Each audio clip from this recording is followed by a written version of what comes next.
One, two, three. Hello, everyone. How is everyone doing? Let me see. Happy faces.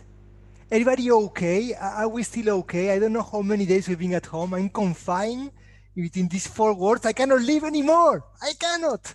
I mean, I don't know how long it's going to take me to go again on the road and go and have a beer with Eric Costard, one of my best friends. And meet my new friend, Alessio from Leonardo. Good to see you again after a few months after we met in Paris for the first time.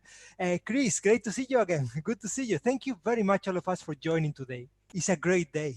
Actually, it's one of the best epic online technology meetings we have had because we have the whole entire supply chain. It's quite crazy. We have MBDA and Leonardo, then we have camera manufacturers like IRnova, then we have all the optics, coatings. I'm going to go through that, but it's going to be an excellent meeting.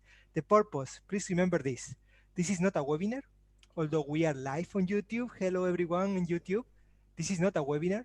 This is a chance for all of us to find potential suppliers, customers, and partners. The whole point is, what can you do for them? What can they do for you? And my name, I think many of you know who I am. My name is Jose Pozo, and I look very good in underpants. So what I had, I was at OFC with some of my colleagues, and the whole world fell apart. And we wanted to bring the whole epic experience to an online world. So we came up with this idea of ultra-fast photonics, ultra-fast design, an epic online technology program. We did this in only 10 days, and we managed to put, I think, cover the most important topics for the epic companies. Most of you, I think almost all of you, are epic members. So I would like, first of all, to thank you, because now we are, this slide is now outdated. That's great news. We are 550 of you. 550 companies supporting the European Photonic Industry Consortium.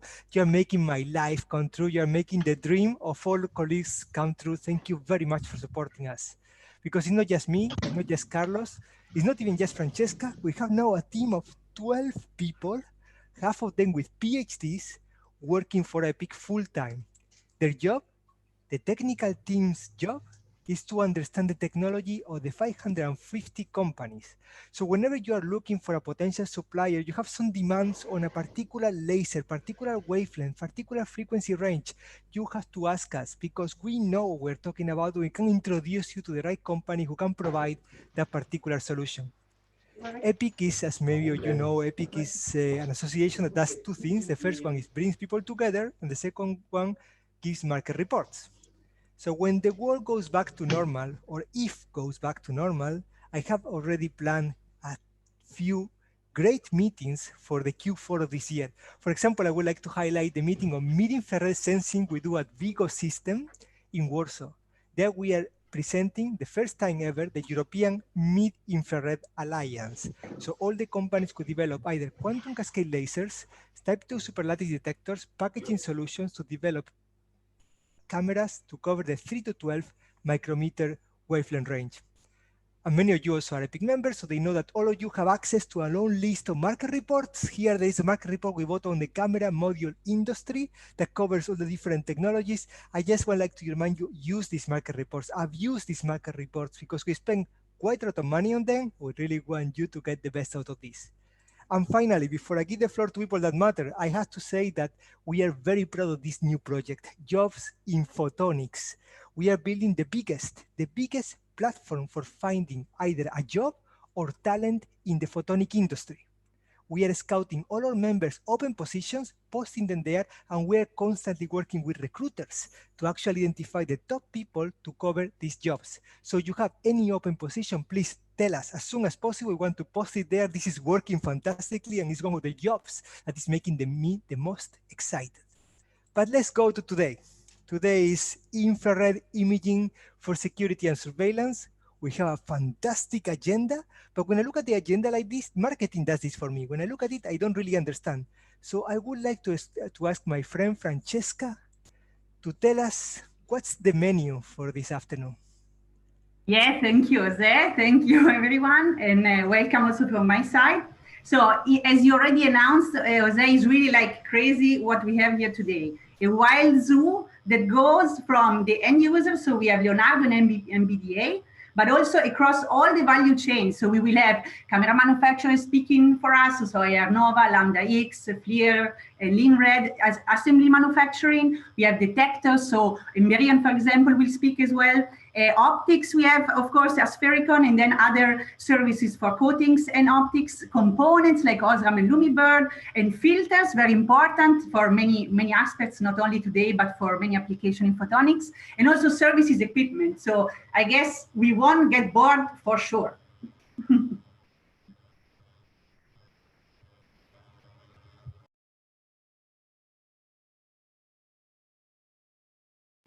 Jose is not speaking. There you go. Micro-optics, so surface structuring, to AR/VR, in vivo imaging. So any topic, feel free to let us know you want to participate, because the meetings are filling up quite quickly, but we are extremely excited. This is not going to end. We're going to continue organizing many of them afterwards. So let's get the ball rolling. Let's start.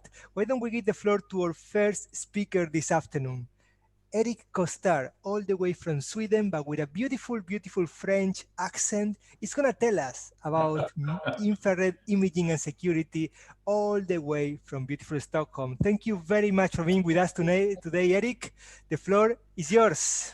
Thank you, Jose. Thank you for your dynamic and to make the photonics being alive and the network being active. That's really, I'm thankful for this. We are thankful here for this. So as the time is running, if I understood, I will start from now on. So I'm Eric Costard. I'm the CTO of IRnova, and I will present briefly IRnova and some detector that we are fabricating that I wish to highlight a little bit, because they are quite specific, I will say. So as I said, we are a Swedish company based north of Stockholm. Currently, there is no quarantine here. We are we are still alive, and we are living a quite normal life, except that I'm working from home for the last 4 weeks, and it's as you say, Jose, it's not easy and nice every day. But today I see you all, so I'm happy. So we are a Swedish company, private-owned company that is very important, and we are developing and fabricating two types of infrared detector for high-end application.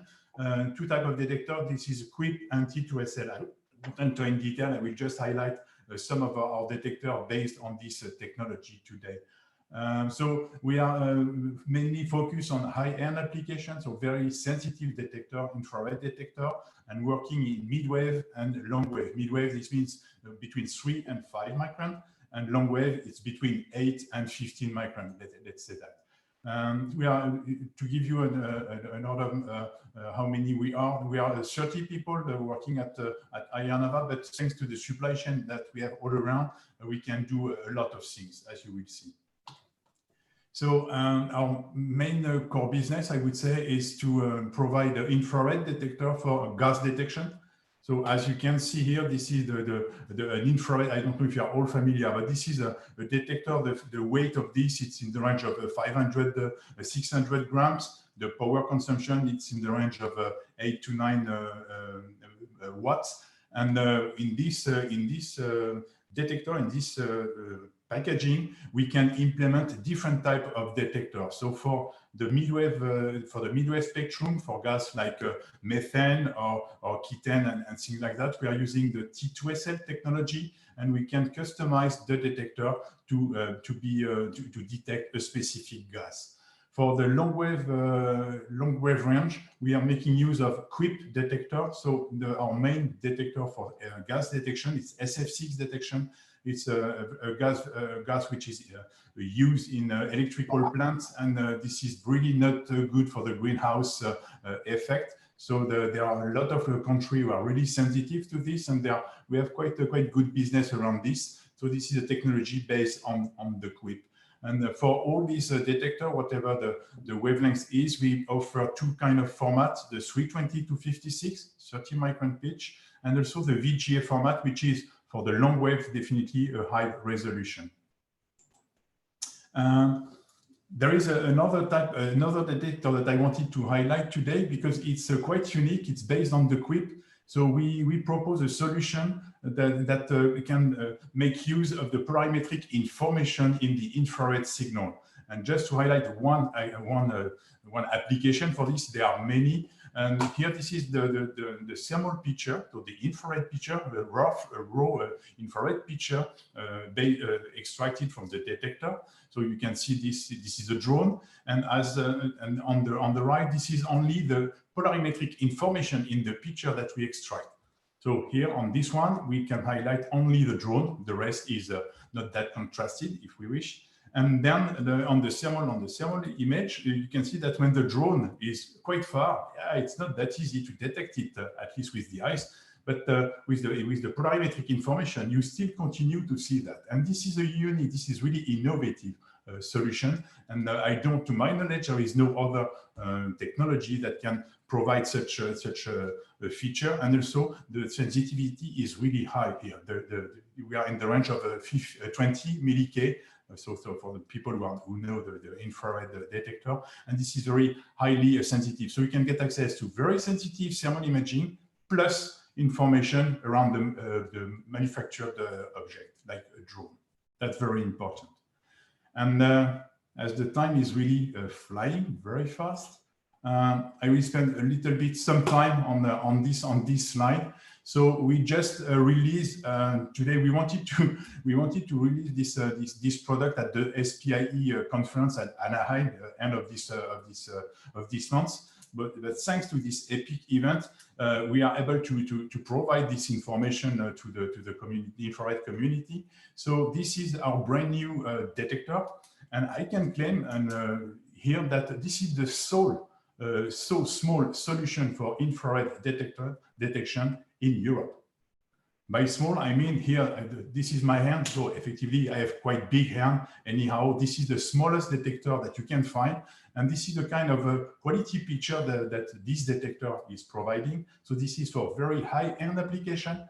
And why I'm so excited with this is because until now, the infrared detector, whatever the supplier is, they were quite heavy, I would say. So there are plenty of applications like drones that were not accessible to the detector because they were too heavy, and also in terms of power consumption, it was too high.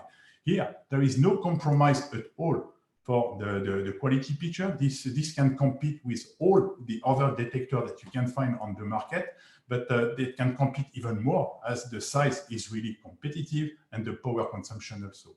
That's very, very important feature. And last but not least, this sensitivity 30 milli-K is achieved with a very slow optic. That means a very low diaphragm. So this makes the possibility to have a real small camera swap its size, weight, and power. So even the camera can be very small, as we can deal with very small optics, as the aperture is really, really slow. So that's a breakthrough, I would say, in the infrared world. And last but not least, the HD also is on its way. So we are working and developing the HD solution. This one is currently the VGA format, which is quite a good resolution, as you can notice on this picture. So I think that this is it, and I did the job, José, in the appropriate time. You did a fantastic job, Eric. But this is not the first time. This is not the first rodeo for you. You know how this thing works? You know what I'm going to ask you? What can you do for them? What can they do for you? So what I can do for them, it's obvious. We are proposing a brand new solution for infrared detection that will make the camera or the system so small around that the customer will be more than competitive regarding their own competitor. So that's what we provide right now with this small detector. And if I also I can come back on the innovative solution like polarimetric. You hear me? Yeah.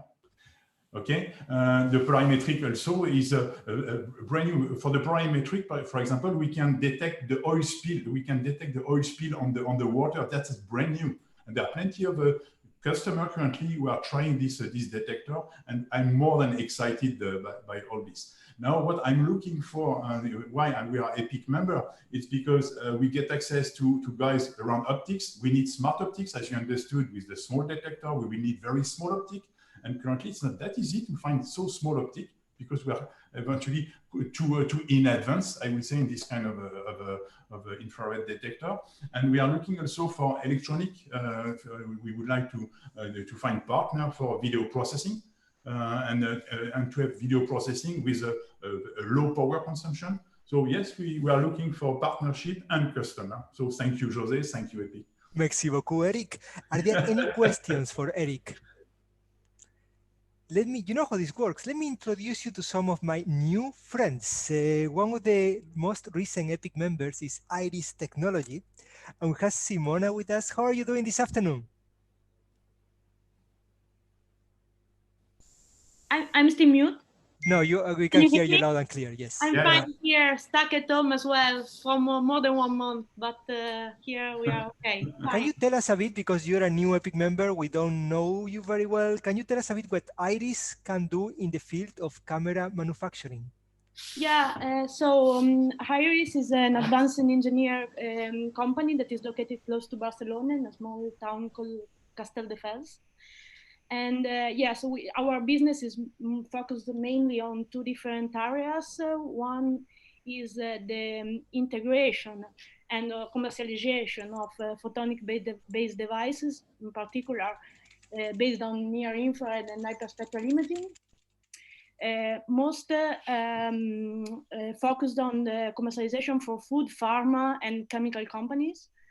And then we have also another department that is our SMAC department, social, mobile, analytic, and cloud. And here we are most focused on the elaboration toward chemometrics, but also to artificial intelligence techniques in order to get the most from the data that we are able to gather from our devices. So just to be really, really fast, I try to. Eric, you need to get in touch with Simona. These people are actually also very well connected to the food and beverage market through some initiatives in Europe. So I think also for providing the electronics, the software, but also the connection to this very interesting market, I think is a match made in Epic. So I hope the 2 of you get in touch. Okay, I will let you know, José. We have a couple of questions in the room. The first one is from Antonio Spara from Quanta Systems. He's wondering, is it Odin qualified for marine applications? Marine application, it's I don't know what is behind a marine application, but it's military qualified. I would say that means it's built with military standard and with all the manufacturing is following a manufactured qualified process. So that's the answer for today. For the marine, I don't know exactly what is the purpose, but this is as robust as most of the infrared detector that we produce. Any further questions? We have a really, really interesting program, and we're going to come back to you, Eric, later with some of the challenges that you had and some of the open collaborations that you are targeting today. But we need to move to the second speaker now, which is coming all the way from Grenoble. Sébastien Tins is here, is the head of marketing of Lynred, the marriage between Sofradir and Ulis. Thank you very much for being with us this afternoon. The attention of everyone and the interest in collaboration is coming to you. Hello, everybody. Thank you for giving me the opportunity to give this presentation. Is it okay with the screen and the sound? Great. So I will speak quickly about Lynred sensors. So Lynred is a French manufacturer of infrared detectors like IRnova and my friend Eric.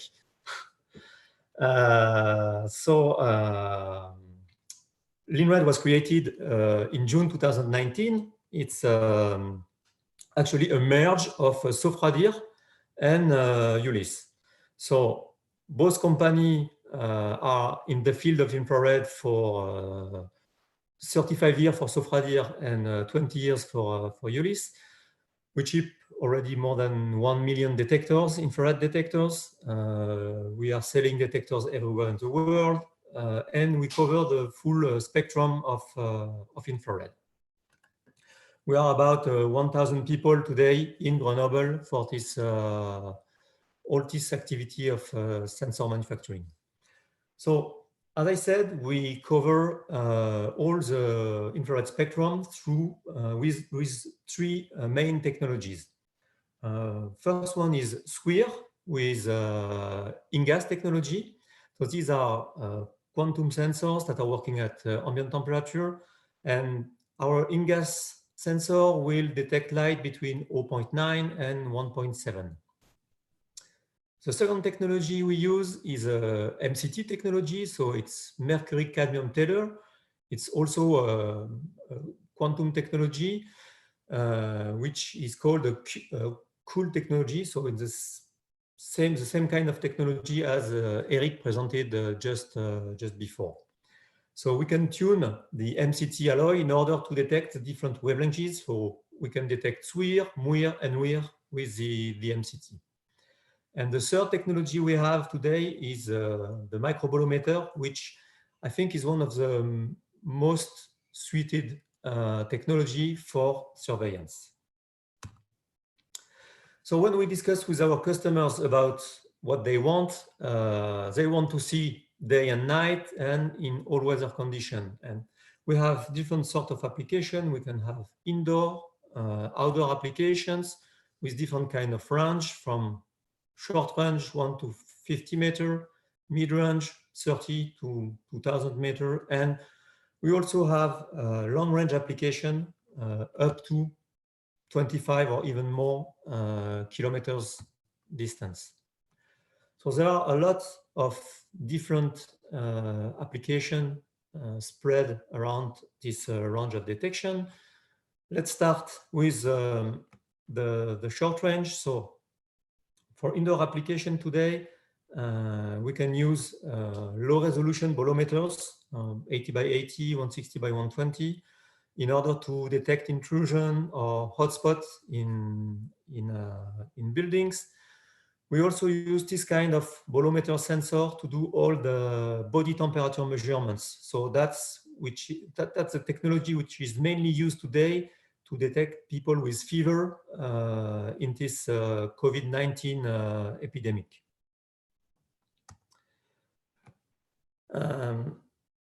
If we go to human intrusion perimeter fence protection, what we see with visible camera is that when there is no light, you see nothing. That's what you have on this picture here. Now, if you add to your system, again, a bolometer or quarter VGA sensor, you will have no problem to detect a guy trying to climb this kind of fence.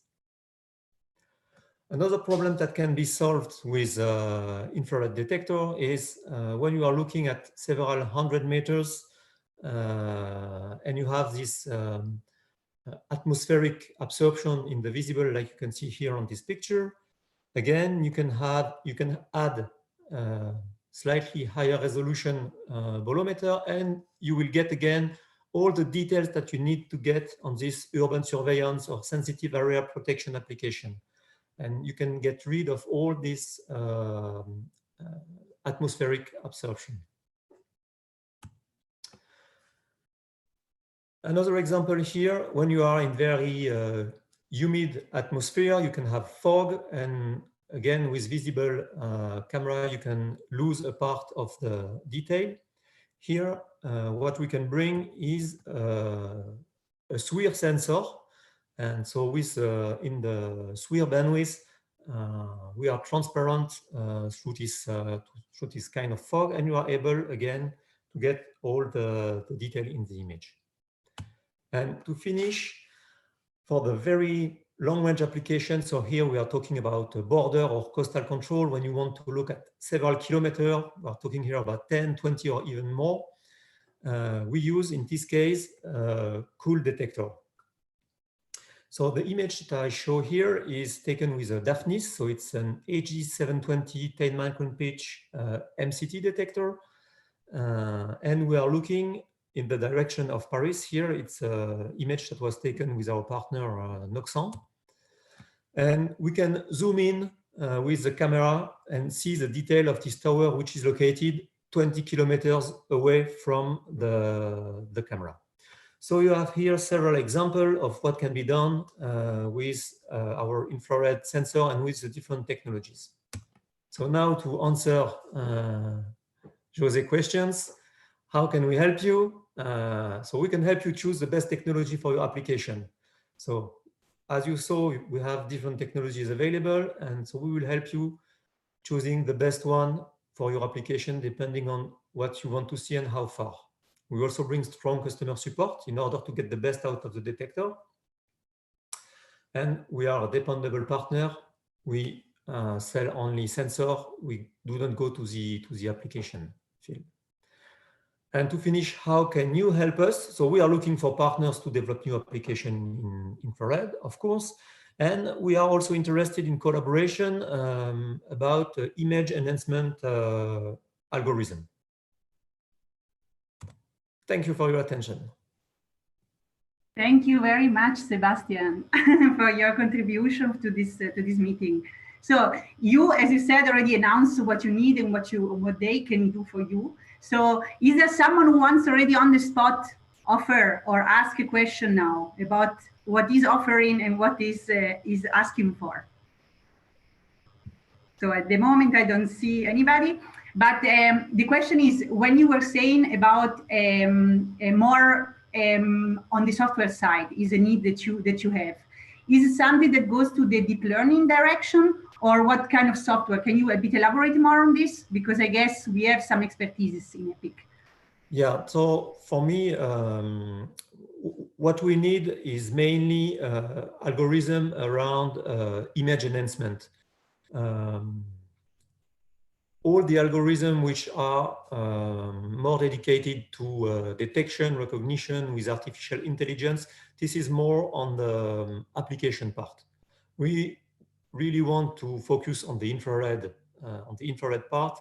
So we are interested in collaboration about image enhancement, increase of the contrast, reduction of the noise, and things like that.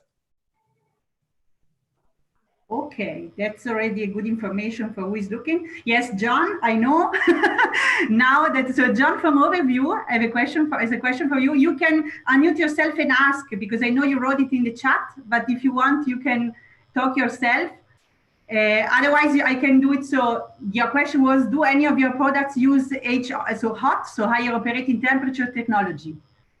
Yeah, so the product we have today available are running between 80 and 110K.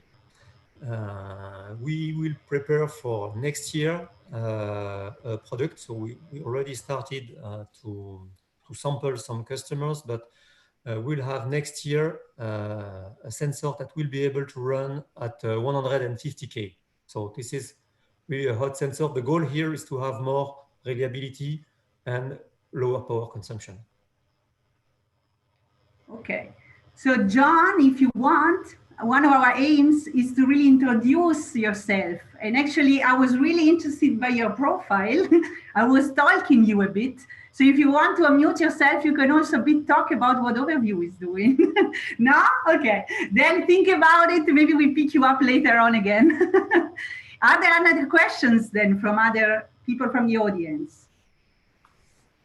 So I don't see any hands. So I guess we can go on, and I guess we can give back the floor. So not back, so for the first time, to Alessandro. So all the way from Italy. Hey, can you hear me? Yes, we can hear you. Oh, so nice. Very welcome to our online meeting.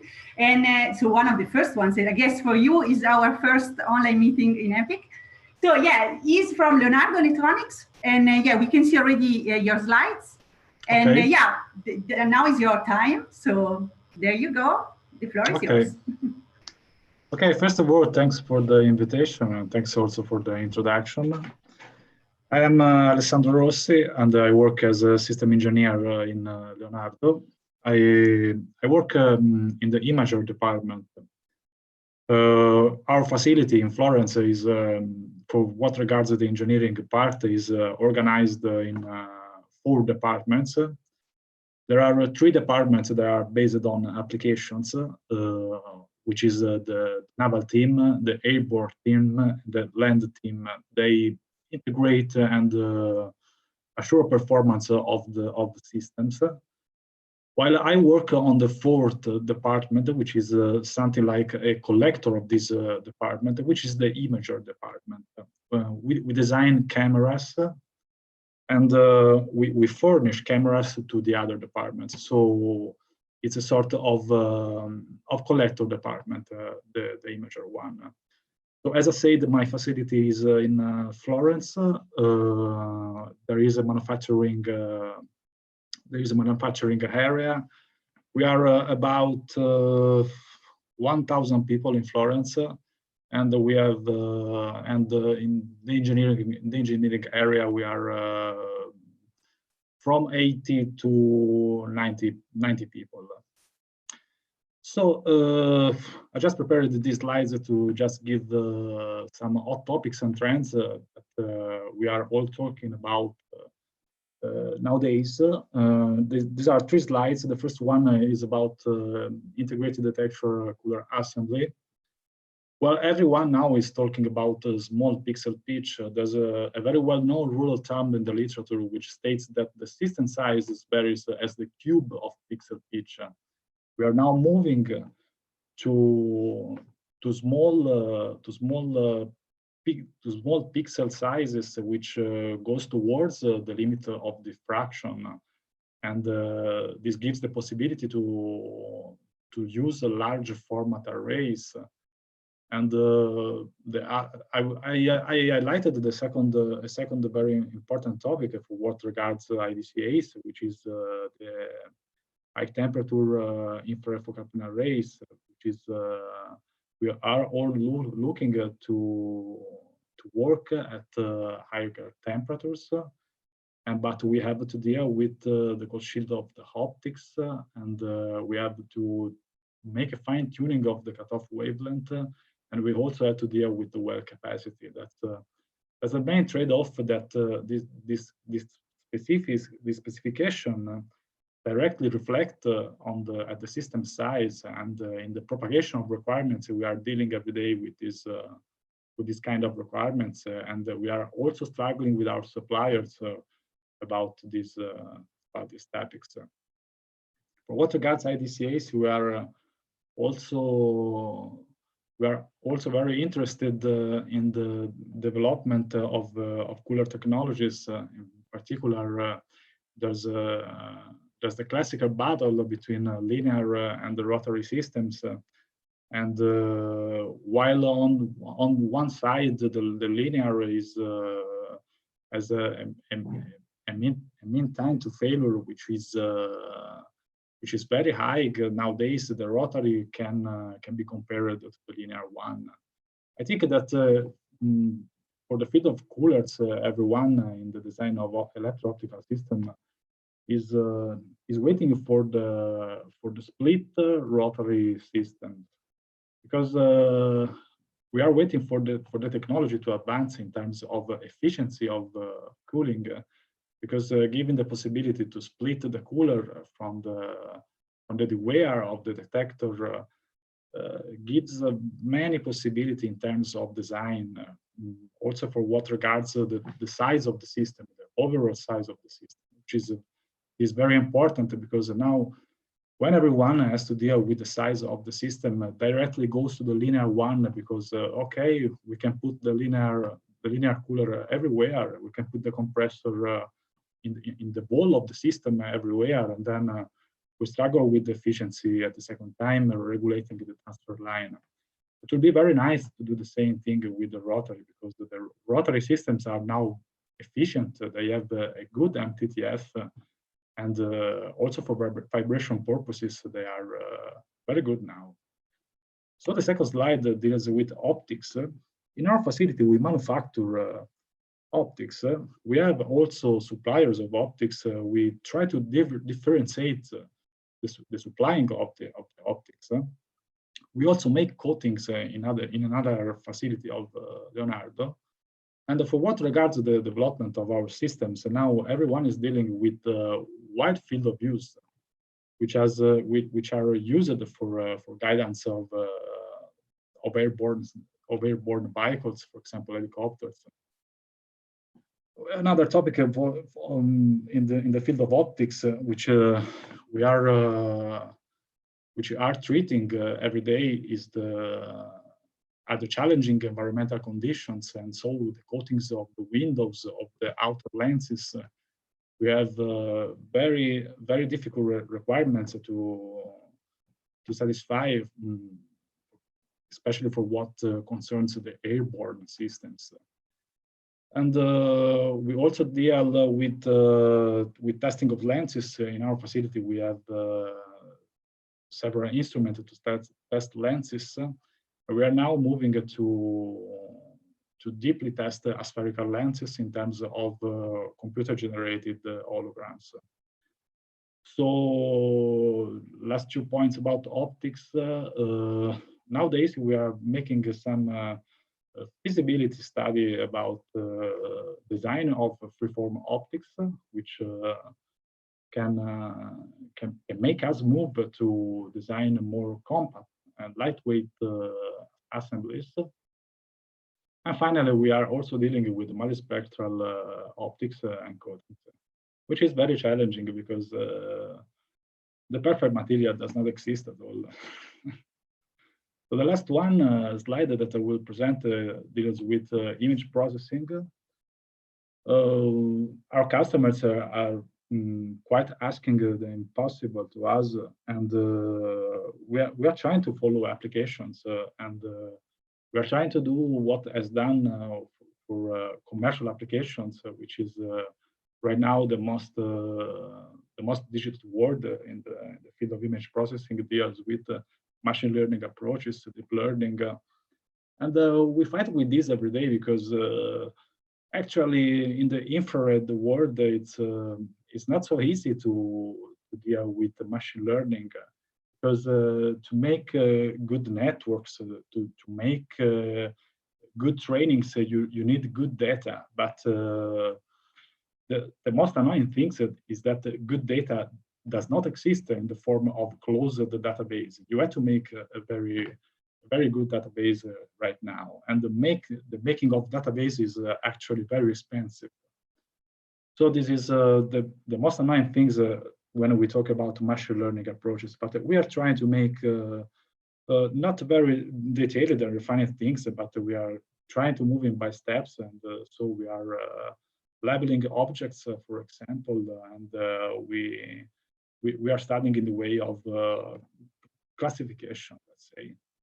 Last theme that has to do with image processing that I would like to propose as a trend to you has to do with the greater visual environments, because our customers typically are asking to use infrared electro-optical systems to look for targets through difficult visual environments that can be natural or can be man-made. For example, in tactical and military situations, one of the most degraded visual environment that one has to deal with is, for example, smoke. There exists a smoke that makes electro-optical system blind in the different wavelength of the electromagnetic spectrum. And so we are trying to model these conditions and to develop algorithms to deal with it. Well, I think that I stayed in the time. That's about 8-9 minutes. So I think that's all if you have questions. Thank you very much, Alessandro. Grazie mille for this great presentation. So nice. At the end of the day, we have a user here with 4 slides full of challenges for the supply chain. I would like to thank you for that, because that's very unique. You are giving value to the people in the room. It is clear that you have what you can do for them, what they can do for you. But I would like to ask you, if you could write the Santa Claus card today, what would be your dream, the biggest challenge that you would like to cover with the supply chain? The biggest unmet need. Yeah, well, actually, I think that the biggest challenge that we have to deal with has to do with the dimension of the pixel of the IDCAs. I think is the first topic that everyone is talking about to moving in the direction of having a pixel pitches comparable to the wavelength of fraction limit. Everyone is moving through it, and the array format, which moves us to design wide FOBs, is yes, it goes with this. Everyone is talking about small pixel pitch. I think that we have to move with it. Are there any questions or suggestions for Alessandro? Yes, we have one from John. I don't know if you can hear me. Loud and clear. I have a question. I'm interested in your comments about machine learning. And you mentioned one of the big restrictions is the lack of sort of image libraries or image database for training data. If that was to be resolved, if one assumed that those libraries did exist, what do you think is the relative merits of infrared versus visual in terms of application of machine learning or deep learning? Well, it can help on decision making. Supposed to have the ability to classify targets. That was one of application that was involved with tool which had to do with the classification of boats, military boats and the commercial boats in the infrared region. We tried to handle the problem moving from a model and trying to make it realistic, but it was very hard to train a good network because many factors play a role in the training. And the first step is having a very good database, and then applications of classification are I think the most promising. Okay. We have another question from Eric. Yeah.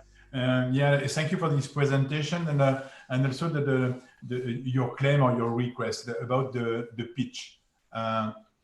If we decrease the pitch, I'm not that good in optics, but if you decrease the pitch, you will lose some signal. So this means that you will need to cope with bigger optic or faster diaphragm and so on. So where do you want the infrared detector supplier to stop in terms of pitch? What's the trade-off? Because we hear everything, but I can tell you that we heard that in US they show a lot with show off a lot with the 5 micron pitch demonstrator. They claim that they are product, but I'm not sure that there's that many customers who wish to have so small pitches for infrared and high-end application. I mean, that's what I'm on the application with very high sensitivity and also a high-quality picture.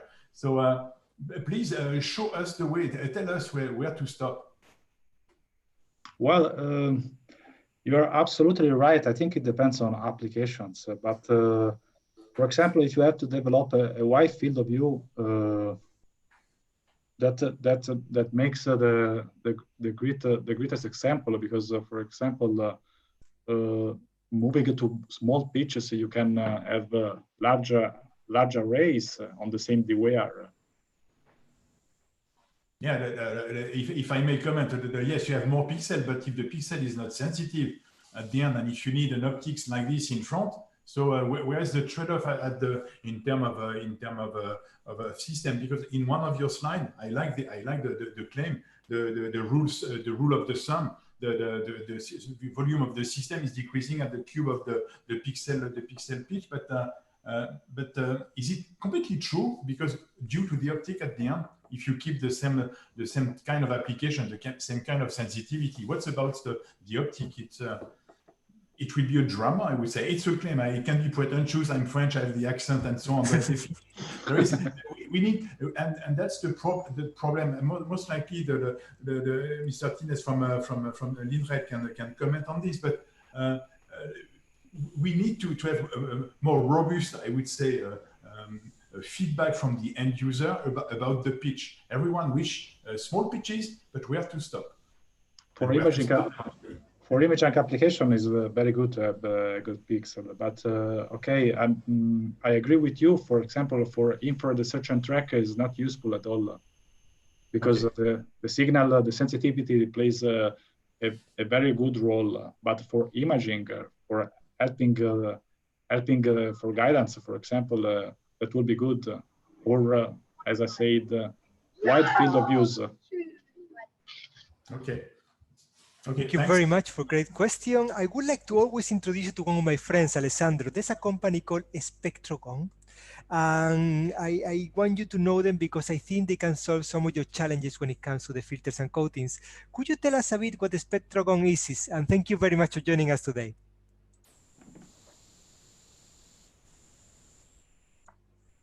I think we have you muted. Just click unmute, and there you go.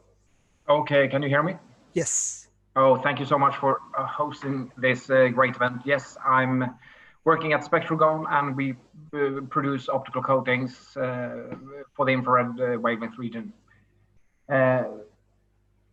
What we supply are, of course, low defect coatings, and I think that one of the challenges that you're talking about, the small pixel size, is going to affect the coating companies, because with the technologies used, you have some defects in the coatings, and when you decrease the pixel size, the specification of the defects will be more challenging, and perhaps also in the end affect the end price.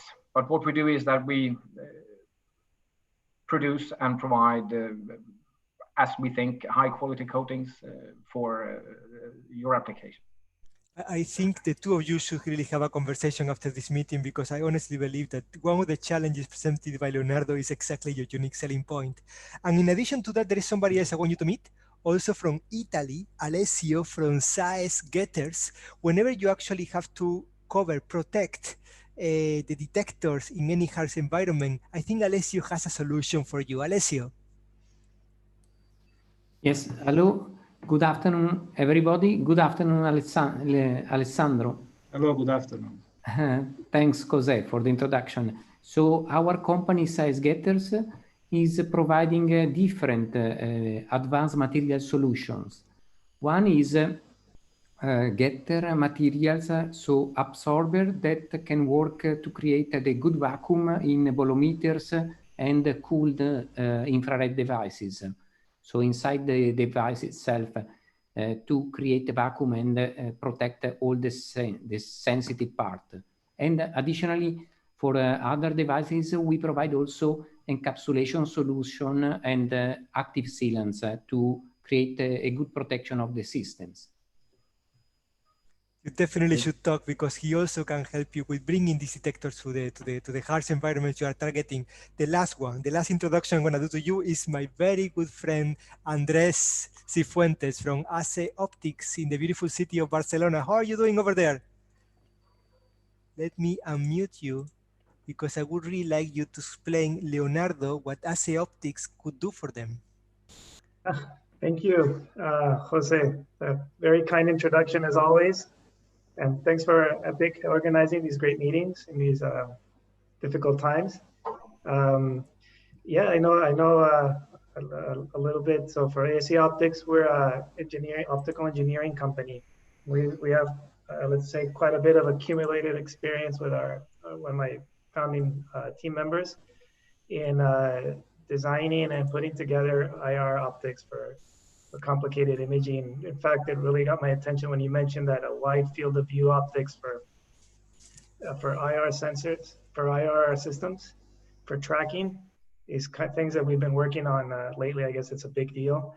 We're quite used to working with and designing and then putting together diffractive and spherical elements for IR as well. And we've also worked a little bit in freeform design. So I guess I could summarize by saying our expertise is really in the optical systems design.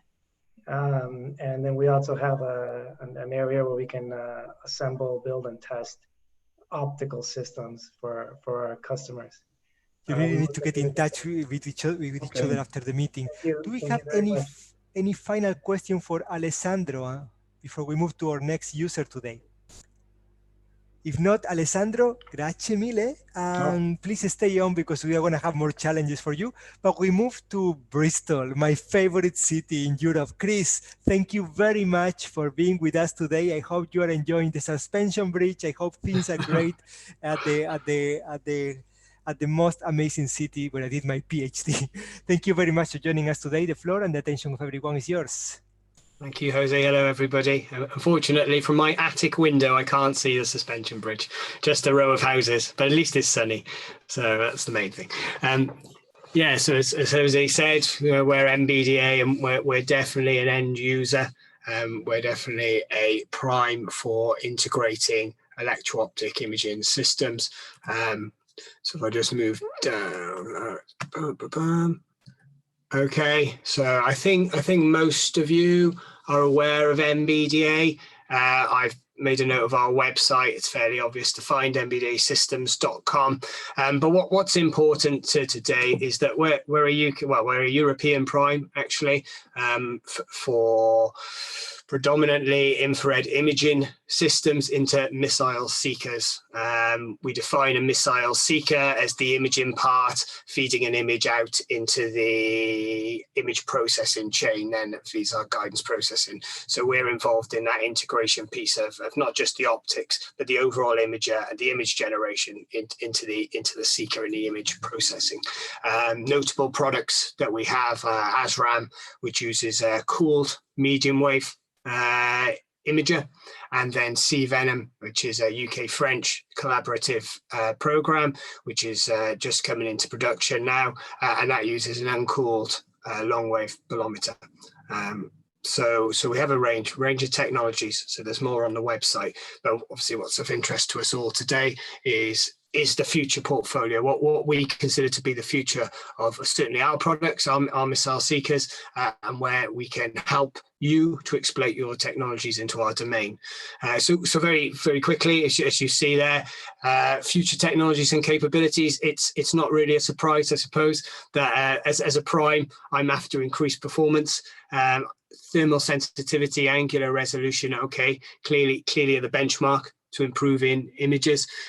Interesting what Eric was saying in terms of how small a pitch do we want to go, and I can comment on that as well, because I think you're right, we don't need to have an ever decreasing pitch if we can add extra functionality into the imager part of the system. So spectral discrimination, we've looked at polarimetric imaging. Interesting, Eric, what you had really interested in your system in the long wave that you showed, and obviously there are a number of companies and players looking at hyperspectral imaging as well. Usually they're too big for us, but now with the likes of VTT, Senop making things much more compact, then suddenly there's more content in the infrared spectrum than just photon energy. So it's really interesting, and of course high dynamic range as well. Can we image the back end of a fast jet plane, which is hundreds and hundreds of Kelvin, but at the same time get the detail on the body of it as well. So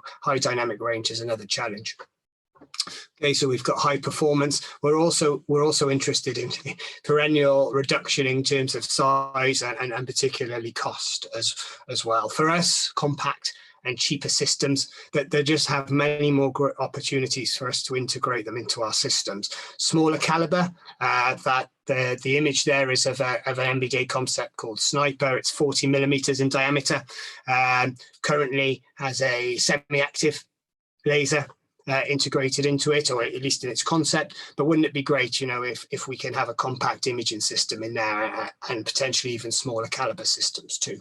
And it doesn't have to be just a smaller caliber system. It could be for a multi-mode system as well. So increasingly now we want to pair imaging devices with radar devices, or perhaps have lots of small imagers dotted around our systems. So see, that's you might be familiar, that's the light L16 camera. So, you know, not spectacular, but what it does is actually, you know, have lots of cameras that then each have different properties. You fuse those properties together and actually you have quite an impressive single system. And I think for us, wouldn't that be great if we could do that? Take a number of small imaging systems and put them together and then use the benefits of each one spectrally, polarimetrically, focal depth of field.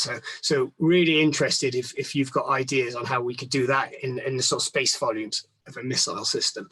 And as much as I would never be caught saying performance is not important, ultimately it does have to fit into the requirements of our customer, you know, the ministries of defences across Europe in terms of cost. If they can't afford it, no point doing it. If they can't fit it into their platforms, no point having it. Okay, so you can always trade in performance to an extent, but it has to fit, it has to be affordable. So how do we do that? How does the future systems, you know, have reduced size, weight, power, have reduced cost, but minimal, if any, impact to performance? I would say uncooled technology sounds very promising. We have it in one or two of our systems already, but typically you associate uncooled technology with a reduction in performance, longer stare times, reduced NETD compared to cooled systems, and normally if it's uncooled we associate it with a long wave microbolometer, and then either a larger system or a reduced optical resolution. So what can we do? What can we do to avoid having the complexity of a cooled system, but yet keep that performance? Can we make medium wave systems more compact and cheaper? Some of you have talked about the sort of type 2 SL as well. Could it even be graphene? So we're keen in terms of what we can do for you. We're really keen to explore this space. It's a large space, to work with academia and small suppliers and listen to you, listen to what you can do, and see if there's funding that we can give you to help try and build and de-risk and exploit that technology. CMOS a little bit out of scope for infrared today, but again, you know, I've put 23-hour coverage down there deliberately. It's clearly got to have some photons, but black silicon is looking impressive in terms of its low light performance. So again, you know, that's a really small compact system. Is there anything out there that you guys do in Europe that can help us have something similar? And SWIR, again, you know, it's got to be cost effective, but again, once we have that stability over 24 hours, then it could be something that we can exploit into our systems. And finally, just a question, broadly some talk then from Alessandro on machine learning, but it's generally computational imaging for me. What part is that going to play? Is anyone doing anything with your images where you are taking, maybe is it reducing your hardware complexity? We are looking in some of our R&D at reducing some of the designs of our systems from 8 lenses down to 2 lenses, and then doing all the computational restoration in software, and that's great for us. We have 2 lenses, we have the ability to combat thermal expansion, mechanical tolerances, lots of things like that we can take out of the hardware, make the system cheaper and easier to build and more reliable to build, more survivable, and restore it computationally. And we're really interested in working with people who have experience and insight into helping to develop these systems. So I'll leave it there. So lots of questions. What we can do for you is to help you exploit your technologies, certainly, and hopefully open up some funding paths to help develop them. And what you can do for us is help me answer some of these questions. So I'll leave it there. Thank you for your time, everybody. Thanks. Chris, thanks so much. I'm speechless. We have now today 2 end users and they put all on the plate. They describe everything from Italy, from Bristol. We have all here to look at. So I don't even know where to start from. So I would start maybe if someone has a comment. I don't see anybody, but I would say I would start a bit tickling the camera manufacturers, because I knew Eric, that Eric already spoke, but let's say what Eric has to say. I was looking forward to an answer from you, Eric, or at least the question. There you go, Eric. But I will be short, and just to share my frustration, because with all this question, and we know that we have only 2 hours and everyone has to speak. So I really hope that the virus will go away very soon, and that we will meet all together. Just one point, with all the questions that has been raised by MBDA, so we know each other, our own, we have all our email address and so on. So do not hesitate to come and to discuss, because I think that it does exist plenty of answer to your question already at the infrared detection. And to answer one of your questions, Eric, just on the, in terms of pixel pitch, even now when we're around 25 microns, from a design point of view, we almost want to see more functionality. What you were talking about there in having a 2x2 polarimetric grid. Well, actually getting spectral content real time might be more valuable than just having higher spatial resolution. So it's really good to see that that there are people out there looking at these systems and looking at developing this and increasing the maturity. So yeah, that's certainly our steer. Spectral content might be better than just ever increasing. Okay, thanks. So if there is nobody else who wants to speak, I would like to engage Jyri from Emberion, because it's not that every day one hears that a large company like MBDA would invest in something a bit new, very new, like a graphene-based detector. So you have a talk later, but maybe you can already give us some nuances about what you will tell us. Oh, perhaps the keyword, it's Jyri here, is that, Chris, you want to stay and wait for my presentation. I might have something for you. Yeah, absolutely. I've got some coffee, don't worry. I think we have something for the sphere with some materials at the same time. What I will not be actually sharing in our presentation in detail is that we do have something on the midwave side too, and working with some novel midwave structures that might be interesting. And the keyword is non-cryo-cooled is perhaps what you want to hear. It's a research project at the moment, but might be highly relevant for you at MBDA. Yeah, absolutely. And I think we have just started to talk to one of your colleagues actually about putting an NDA in place. So it's really exciting that we get to talk more as well offline. Yeah, I think you have been talking to Samuel Hack, who is based in Cambridge. That's right. Yeah. Okay, great. Okay, brilliant. I think we need to continue talking. Yeah, certainly. Thank you, Jyri. Thanks. Yes, also I wanted to point out that our other member ICFO that now today cannot speak also is involved in development of new detectors, graphene-based and also hybrid-based. So there is in the wild forest of EPIC many that can support in this direction. And do I see some hands? I don't see any hand. But then, are you sure you don't want to miss? I mean, Chris will stay, but. The problem is that you talk that I'm talking too much, so I don't dare to talk any longer. So that's the problem there. Because absolutely, Eric. It's not that you talk too much. It's just that you talk as first. I never said you talk too much. That's why. But if you have another comment, go ahead. I'm open. It's not a comment. It's a question, because when you mentioned the midwave and hot. So you saw that after the presentation of IRnova that effectively it can be cheaper. I don't know that we will discuss, but at least it can be smaller and more compact in the midwave, definitely. But you mentioned T2SL. What is you know that the technology that we develop is T2SL, but I was wondering why are you telling about T2SL? Why don't you simply ask for your need? That means midwave, hot, compact. Why do you point? I'm interested by why you are pointed out or showing the technology specifically. Oh, just because it's one of the technologies that's been shown to us as being a potential on our integration roadmap for our products. So you're right. I can stop short at the exam question. No, that's true. It's true. There are plenty of candidates, so I don't want to say some at the exclusion of others. But it sounds promising again, because with medium wave, there's always a burden in terms of that cost and that cooling engine element. So you know, from what we've heard, then it could be the breakthrough to make a warmer, at least, medium wave system. And if I may, a last comment, I think that it's not warm, that it's not the operating temperature that you need to keep in mind. This is the size, because you can hear that the detector is working from 80 to 110 and so on. But we need to make this detector working with a very small cooler. So this is the power consumption, and the volume and the size. You shouldn't care that much. It's marketing, the operating temperature. And I didn't mention on my slide the temperature, because the cooler the size of the detector, it should be enough for you. You understand what I mean?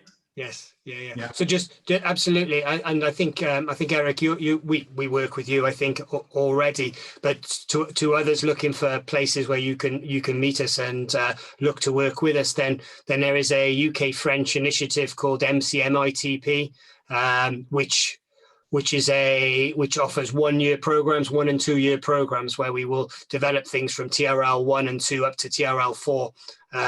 And that provides us a lot of opportunity in the electro-optic domain to do that and to work across. That's the letters MCMITP. I think it's all one word, if you like, on the website.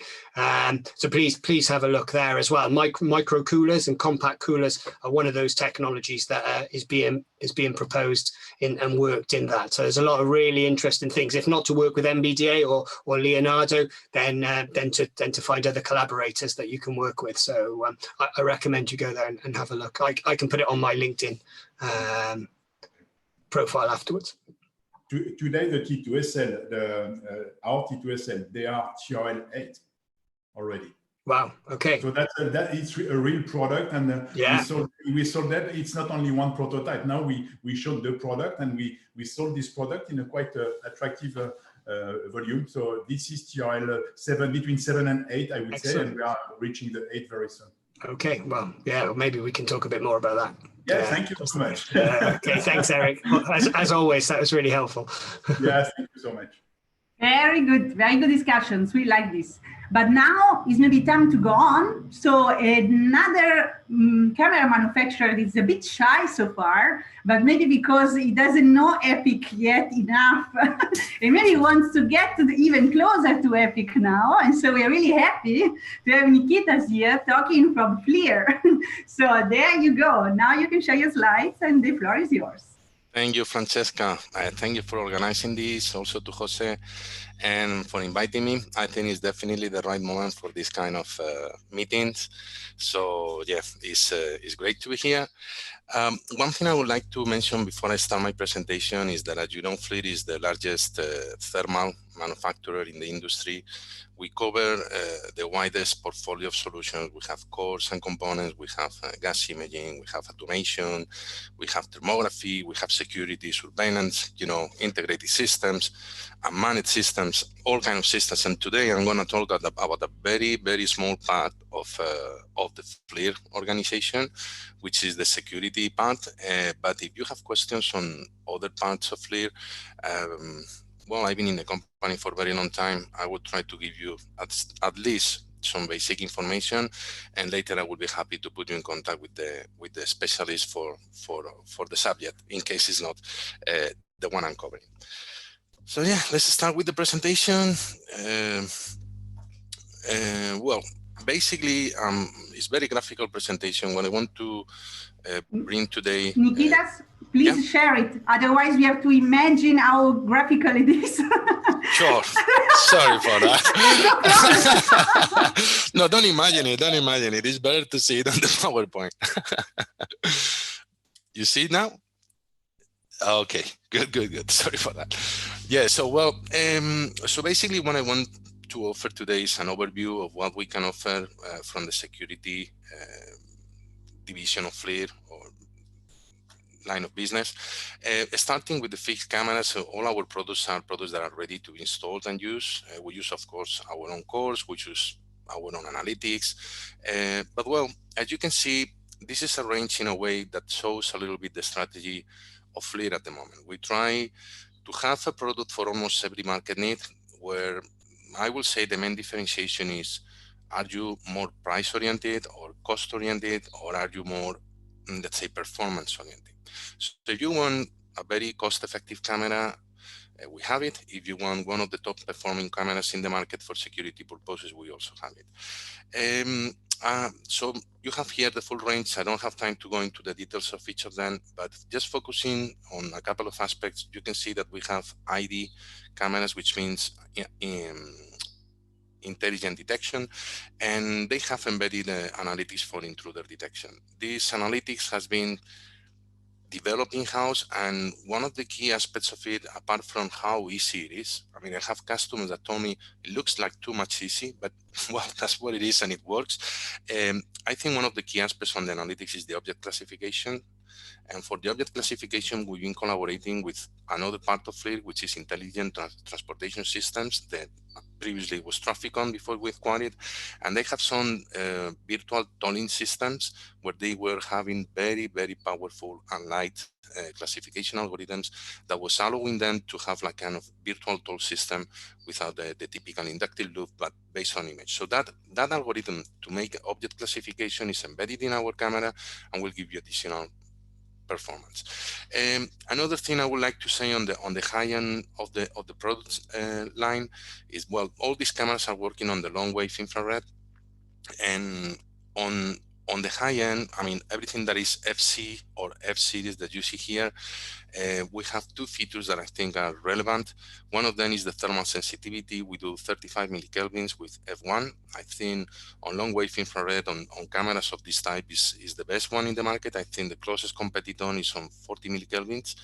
And also we try to develop really robust products that will be able to work on any kind of environment. These cameras are IP67. All the FCs and also we have a really wide temperature range that goes to from -50 to +70 on operating. This is a really unique feature that I think need to be taken into consideration. Also, we have some radiometric cameras. We approach the early fire detection projects in two ways. One of them is radiometrics, where, well, you know, you may have all these problems because of false alarms, you know, because of reflection, sound reflection, and that kind of thing. And sometimes we combine it with partners of analytics just to provide a solution with almost zero false alarms. Just to give you an idea on the range of the analytics, of course, we work on 320 and 640 resolution, but as you can see with our own analytics, we can go up to 712 meters distance, which is really a lot. Most typically are up to 300, 400 maximum, I would say, but if you need a camera to go up to 700 meters, we can do it. And in our analytics, another thing to remark is that we are pretty much aligned with the Johnson recognition criteria. So if you use our analytics for the project, you may use supporting cameras, tracking cameras, but if you don't want to invest on those tracking cameras, the target size will be big enough for the operator to verify the alarm just with the picture of the thermal camera that is running the analytics. Also, we have some auto tracking solutions, but there is no time for it. And now I will move into the multi-sensor systems we have. All our pan-tilt cameras manufactured in-house are multi-sensor, meaning that they have visible and thermal images on the device. This way, we enable the customer to get always the best information possible. When there is light, they can get a color picture with HD resolution, and when there is bad weather or low light conditions, they can use the thermal. These cameras are mainly aimed for tracking alarms coming from a fixed camera with analytics, thermal or not, a radar, or any kind of sensor that you have on your intruder system, and these cameras will be able to track this intruder. The two cameras you see, well, the comments on the sensitivity apply for the PTs, and also we have the A310 PT as a radiometric option where you can work with presets and also have the visible camera. The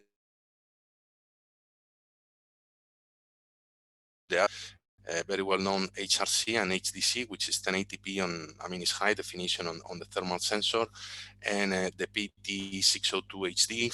HD refers to the visible sensor, not to the thermal, which is 640 in this case. And well, with them, you can go, for instance, with the PT series, they are mid-wave cooled sensors. You can go to 2.9 kilometers. I always talk on recognition. I don't think it's very professional to talk on detection. you know, because that's not really useful, especially for verifying an alarm.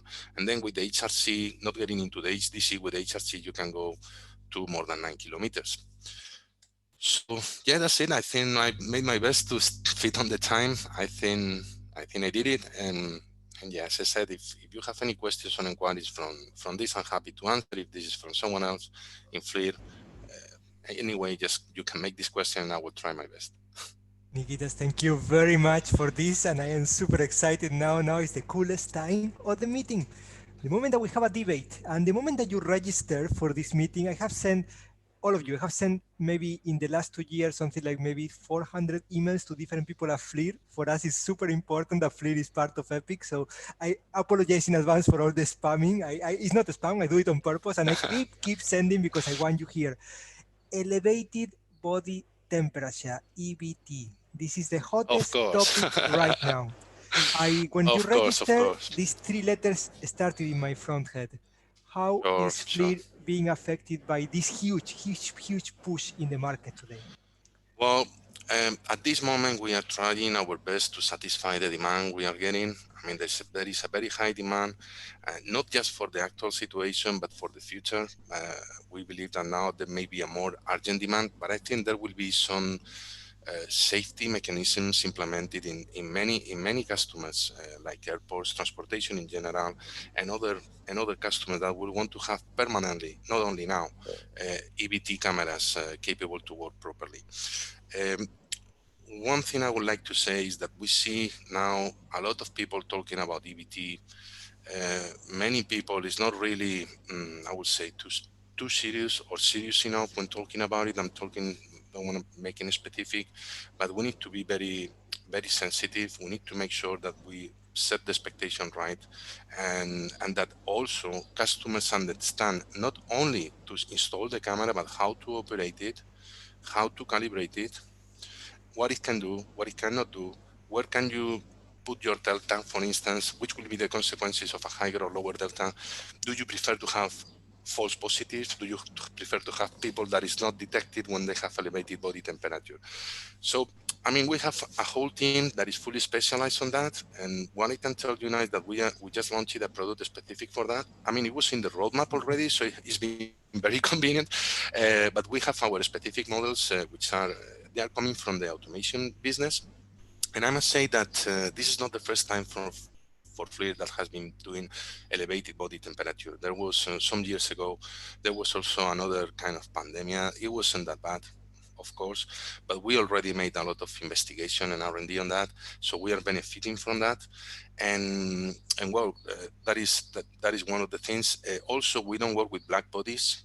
We don't recommend to work with black bodies. We think it's much better to work with average temperature and relative temperature and compare to that average temperature. And that average temperature needs to be refreshed and updated. You know, that during the time, because even in an indoor room, you will have variations. You need to understand those variations.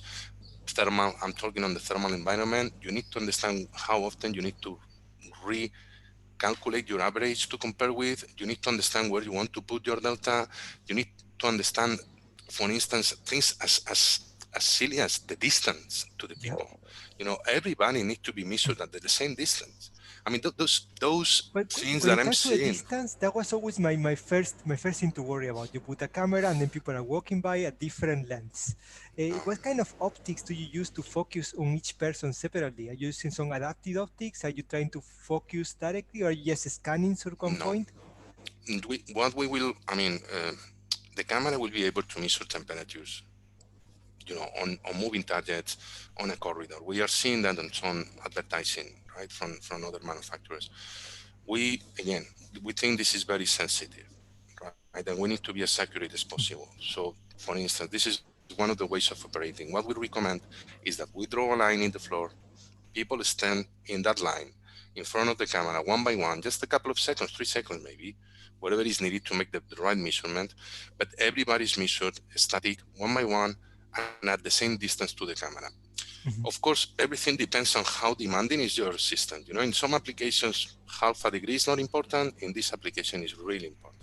Yeah. So we don't want to put ourselves in the best case scenario. We want to put ourselves in the worst case scenario and offer something that will do the job with the maximum level of confidence.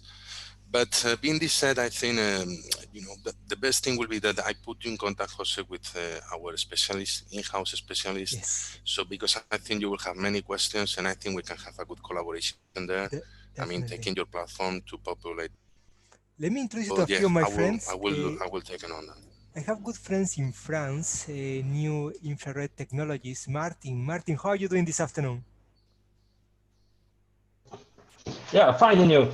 Thank you for being here today. Yeah, We're doing okay, yeah. as good as we can be between these four walls. I know the SWIR technology of NIT has raised major interest on the aeronautics sector. Are you looking in particular to EVT or to any kind of thermal cameras now? Is that in your roadmap? Is that anything you could do for FLIR? I mean, currently we're focused on SWIRs. I don't think that in the short-term plans to make higher wave detectors. Whenever Nikitas, whenever you need ultra-fast detectors, these people in France, they make the fastest detectors. I seen a presentation a couple of months ago in Paris at Optro. It's quite impressive how they managed to put the electronics next to the detector and actually drive it as fast as possible. So it is a good partner for you to discuss our potential collaboration. Okay. Further than that, I also want to introduce you to my friend from Excelitas. He's outdoors. Lucky you. How are you doing today? Okay. Here you are. Talking about me? Yes, we are talking about you. We were just wondering, especially Excelitas is a large company, one of the largest companies we have in EPIC. You joined this meeting, you listened to the presentation from Leonardo, from MBDA, now from FLIR, and we talk a bit about EVT. How does Excelitas, such a giant, look about the added value in these potential markets? That's a good question. I mean, what I see for now is more based on high-end infrared detection, and we are more focused on the customer application, meaning selling sensors in millions. Most probably you are aware that we've been the first ones to develop the ear thermometer together with Brown, which is the market leader. And in our times, we're focusing on cheap, small sensors with low amount of pixels, because any amount of pixels gives you more demanding conditions for the hardware behind. And so we are really at the low end, and I don't see us now really fitting into this picture yet. It fits, don't worry, we are here for a reason. And we are gonna move ahead with the program, because I really want now to understand the rest of the part of the supply chain, the companies who can actually help these camera manufacturers and these end users. And the first one is going to be the key company you have in EPIC in high complex optical instrumentation manufacturing, and that's Lambda-X. Thank you very much. All the way from beautiful Belgium. It's the neighbor country. I live in the Netherlands, so Belgium is just a throw stone away. Thank you very much for being with us this afternoon. The floor and the attention of everyone is yours. Okay, thanks, Jose, to have this opportunity to participate. Okay, can you see my screen? My name is Jean-Hervé Lecat. I work as business developer in Lambda-X with a team now about 45 persons, and as you say, located in Nivelles, Belgium. And we start our activities in the space market since '96. And this gave us an important background to optimize an optical function working in severe environments. We have approximately 30 systems working in harsh environments. So, starting from customer requirement, we provide support in the successive steps of development. That's first about the design. We use optical software such as Zemax or SolidWorks. And thanks to our partnership with Soap Engineering, you can also conduct the necessary structural and thermal analysis. And we get 4 patents linked to optical methods. We can also provide some services in prototyping and in qualification, either following space or military standard. We have successfully done something like 3 military qualification for our product. And at the end, serial productions, thanks to our new building, including something like 650 square of clean room dedicated to optical laboratory, production facilities, metrology, and quality control tools. We have 2 levels of certifications, ISO 9001 and 9100. And our reference is space market, is the different agencies, such as European Space Agency, JAXA, CNES, but also industries, just like Airbus Defence and Space or Kinetic. And we have also many customers, such as Essilor, Bosch & Lomb, or Zeiss, in ophthalmic industry, where we are presently a work leader in for the metrology tools dedicated to intraocular lenses or contact lenses. So what we offer, the objective of the presented development was to demonstrate the capabilities of infrared lenses to be used with a microbolometer array of 1024 and 768 pixels. And in this case, the main challenge was to obtain an thermal design, keeping the optical performance in the operational thermal range going from -20 up to +60 degrees. It means that well, we have to take into account the variation of optical index, lens's radius, and relative position of its lens that could increase degradation of best focus position and imaging quality. We also have put anti-reflective coating both on lenses and protective windows with environmental check of adhesion, humidity, and abrasions. Lens holder is made in titanium, and this substrate has been selected for good matching with the CTE properties of used glass.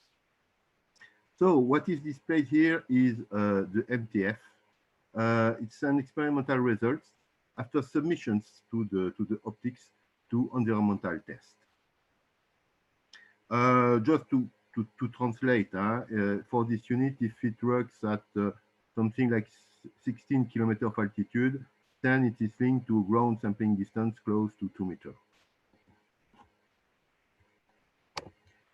And well, what we're looking for, we fully understand that at the end, the final customer would like to have full solutions with regard of monitoring needs, and it's the reason that we are looking for partner in order to have at the end of the process the capacity to upgrade our offer, just not optical assembly, but at the end operating payload. And okay, that's the key competencies are listed for this development. We are not linked to one kind of sensor technology. We can adapt the optic development to other technologies. And in addition, we believe that there is some added values, really added values about embedded data processing. These key conditions in order to access to the market. And of course, at the end, identification of application and related platform is also mandatory to finalize the roadmap. So, conclusion, we hope that the work we have already done will give some enough technology readiness level for the emerging market of high altitude drone, that's the target market, or high altitude pseudo satellites. Okay, thanks for your attention. Thank you very much for your talk. Thank you. So, how is the mood now? Are there questions? So I see clearly there is a common factor here, that basically everybody is looking for artificial intelligence support or software support. So I see a lot of connections with the world of hyperspectral imaging that also before was mentioned. And so let me add here that we have a European project that is working on, it's called Multiple, and is working on hyperspectral imaging. So I see here there is a lot of interest for grasping the knowledge that is in this project. So for sure we will put in contact those to whom the camera are producing more for spectral imaging uses. But this is just to keep in mind, we have this as a source. Then I see Eric is unmuted. So do you want to comment or ask a question? I have a question, and as you all know now, we are fabricating detectors, and I'm interested in cooled and uncooled detector. So if I understood, the optics that you developed was for an uncooled detector, correct? Exactly. That's the reason why it was mandatory to get an athermal design in order to have no focus variation. Okay, and it's a question for my curiosity and my future marketing, so there is no trap behind, be aware. The application is for high altitude drones, correct? Yes, that's the target application. Okay, so why was the consortium didn't choose a cooled long wave detector with a smaller optic? In this, I think it was possible accepted size, and it really depends on the customer requirement. But in this case, it was possible for the platform to accept this mass, and they get an interest about spatial resolutions. So it was a trade-off that was decided with them, and this led to the current design. But it's really depending on the application case, what was the background for the development. Because as a comment, I would have understood that if it was in a satellite, the microbolometer has huge advantage because it's the lifetime of the microbolometer. I'm doing some advertisement for you, Sébastien, for Lynred, okay? But the microbolometer makes sense in a satellite compared to a cool detector. But for high altitude drones, if I would have been involved in this, I would have chosen a cool. It's not. Fortunately for you, you had to design a very complicated solution. Optics, that's good, but I do not understand sometimes the choice in Europe. I would say because the best solution was not. In this case, I think it's pretentious. I know, but the cool detector and a big optic. Because it's a microbolometer, unfortunately, is also slow. Sorry, Sébastien, so it can be slower. So there are other solutions for this kind of application. I really do not understand sometimes the solution that occurred and that are found in Europe with consortium. So I'm a little bit disappointed, I will say. No, but you are perfectly right in the sense that the main interest for our development that it will open the way for space applications, where we really believe that this kind of technology could have an advantage compared to the other one. Now, of course, this has been put on the table as a demonstrator that would demonstrate the capabilities. Now, it's clear that at the end, for the choice of the technology for this, I don't think that, as you said, the uncooled microbolometer technology would be definitively selected by the end user. Okay. But definitely, just to share the expertise, and Sébastien from Lynred will be happy for a satellite. And if you combine the microbolometer and such an optic, then it's a good trade-off, an excellent trade-off, I would say, for satellite, definitely.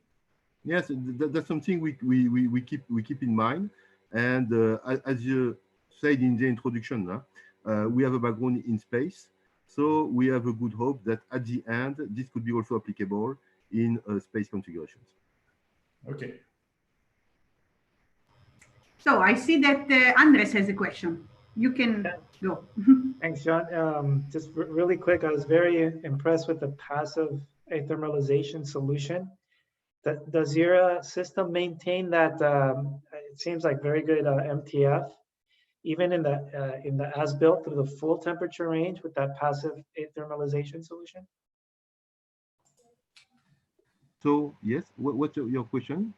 So the optical quality, that MTF graph you showed, which is quite impressive, is that also through the full temperature range with the passive athermalization, so it keeps that from that huge temperature range? No, not completely. The different kind of curves you have seen is the evolution of the MTF with regard to the different point of field of view.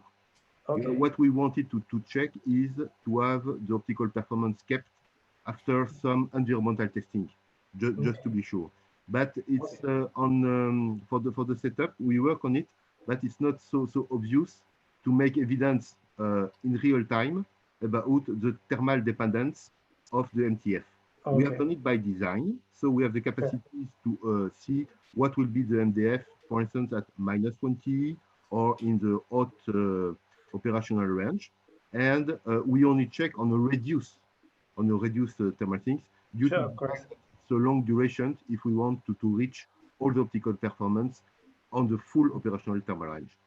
Okay, very interesting. And one final question. I don't know if it was in the presentation, I missed it, but what kind of weight was on that objective lens? It was put in it's close to 2.7 kilograms. Okay, it's not very heavy. Yeah, very good. The first round. Very impressive. Thank you. Thanks. Okay.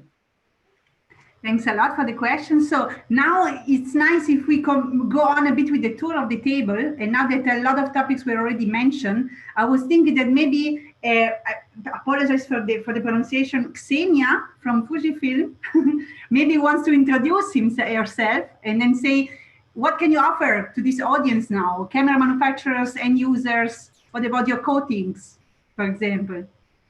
Hi, I'm Ksenia from Fujifilm. I'm so sorry, but my light is so bad and I'm not sure what can I do. No, but we see you. You don't see me very well. Yeah, no, we do. We see you. Yeah. Okay, I will try. My name is Ksenia. I'm from Fujifilm Electronic Materials. We are a chemical company. We produce the chemicals for different parts of the semiconductor manufacturing. I'm very interested in this topic because it's small, but one portion of our business are the new products which we sell to the producer of the infrared image sensors. And now, then I'm looking for opportunities to connect and to, let's say, get to know companies who could use my materials. After the meeting, I would contact Alessandro from Leonardo Electronics. I think this would be a good opportunity to connect, and also Lynred. But I have my colleagues in France and also in Italy, so they will probably contact you then via myself. Oh, nice, thank you. Maybe to start a collaboration. Yeah. Yeah. So from all, thank you for the presenters. These were very, very interesting presentations but for my business, and in my case, Leonardo Electronics and Lynred would be, let's say, the most relevant companies. Good. Sorry, I wasn't unmuted. I heard a nice shopping list from Ksenia, so that's incredible.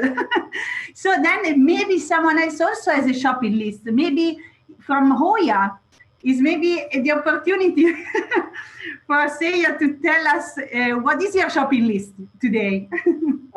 Yes, thank you very much. I'm Seiya from Hoya, and we produce the base material for the filters and also the color filters.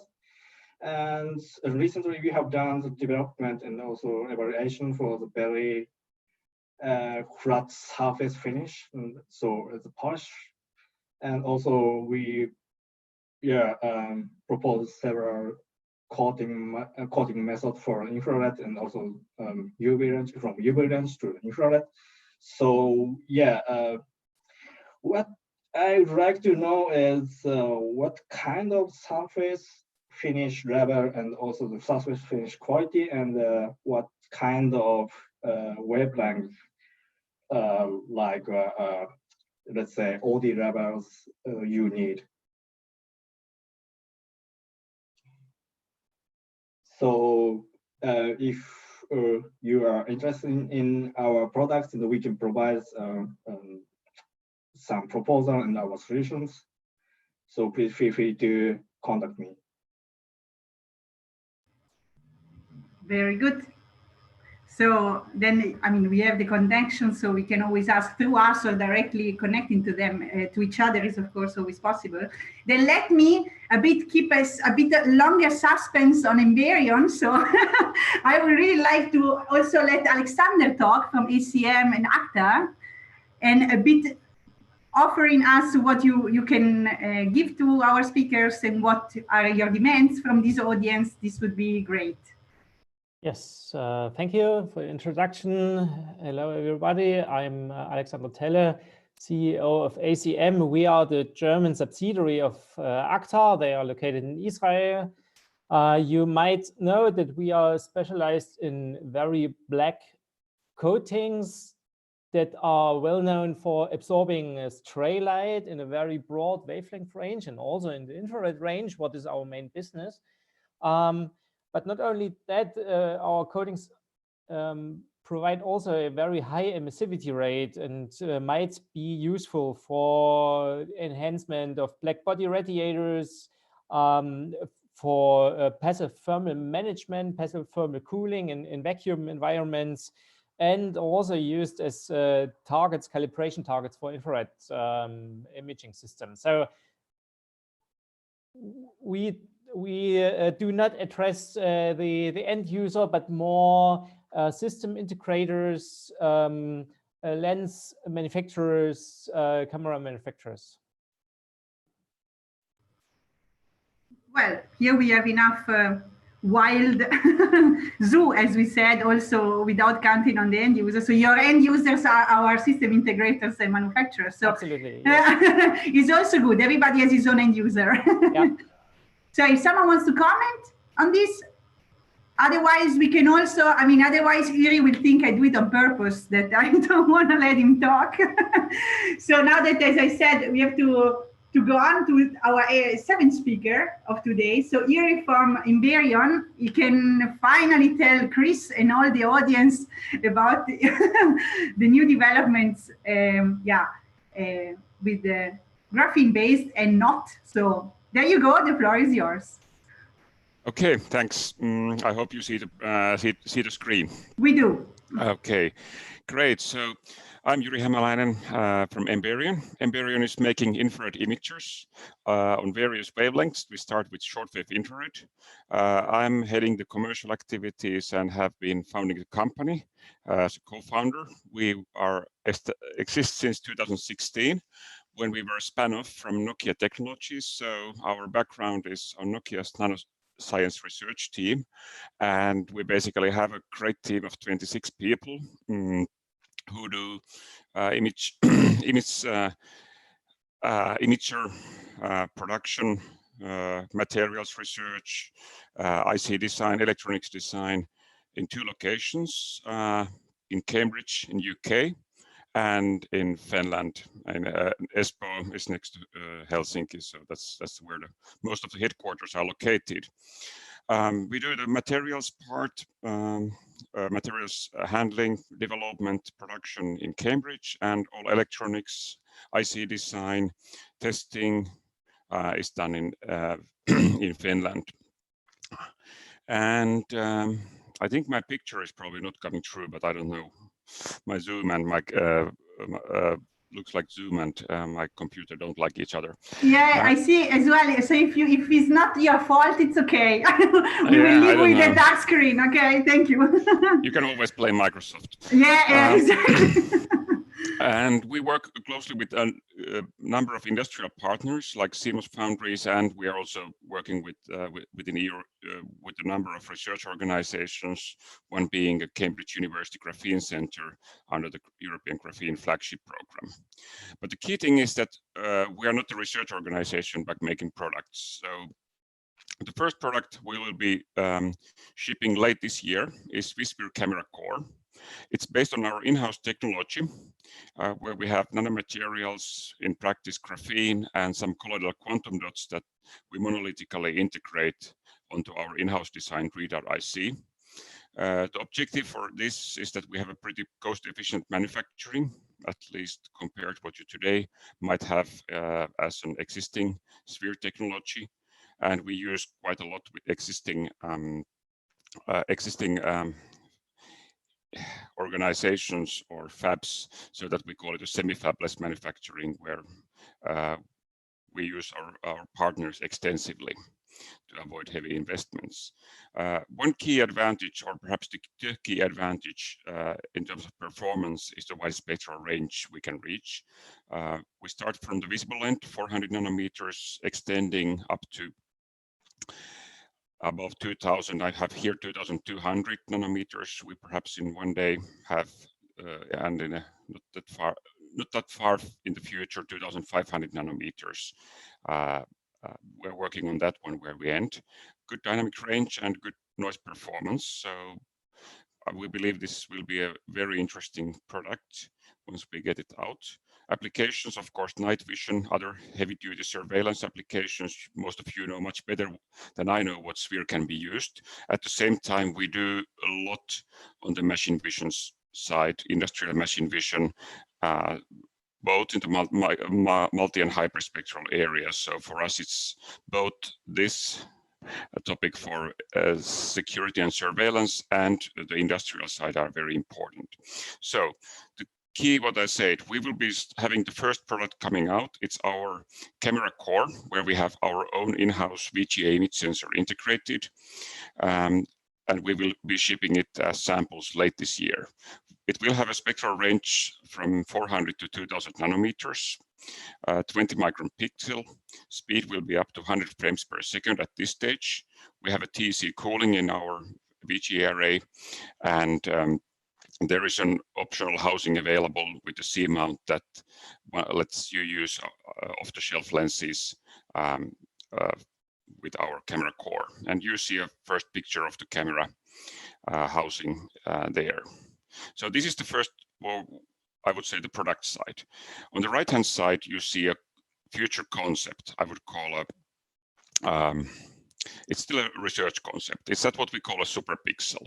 It's basically covering all the spectral range areas from 400 up to the thermal range, covering short wave, mid wave, and long wave. With our own in-house IC with global electric shutter, and it's scalable to larger imaging arrays. And we believe it might be interesting. Again, you know better than we know what it might work for, but we believe that, for example, long range surveillance might be good.